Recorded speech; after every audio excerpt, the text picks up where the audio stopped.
ஆண்களுக்கு தமிழ் புதுவன், பெண் குழந்தைகளுக்கு புதுமை பெண் திட்டம். சரியா? இந்த திட்டத்தை நான் சொல்ல இந்தியாவில் முதலமைச்சர் அவர் கொண்டு வராரு. தெலுங்கானா மாநில முதலமைச்சர் சமீபத்தில் சென்னை வந்தார். கல்வியில் சிறந்த தமிழ்நாடு நிகழ்ச்சியில் கலந்து கொள்ள அங்க பேசும்போது பாராட்டினார். உங்களுடைய தமிழ்நாட்டு முதலமைச்சர் மு க ஸ்டாலின் கொண்டு வந்திருக்கிற சிறப்பான திட்டங்கள் உங்களுடைய மாநிலத்தை நல்ல முறையில் மேலே கொண்டு வரப்போகுது.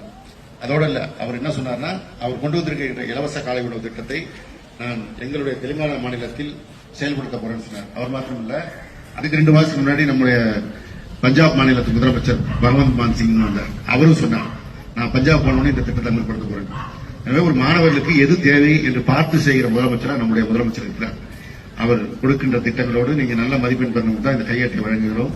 நீங்க நல்லா படிக்கணும். நீங்க படிச்சாதான் உங்க பெற்றோர்கள் உங்களை சிரமப்பட்டு படிப்பதற்கு நீங்கள் அவர்களுக்கு காட்டுகின்ற நன்றி. நம்முடைய ஆசிரியர்கள் அவங்க வாழ்க்கையை அர்ப்பணித்து உங்களுக்காக பணியாற்றுகிறார்கள்.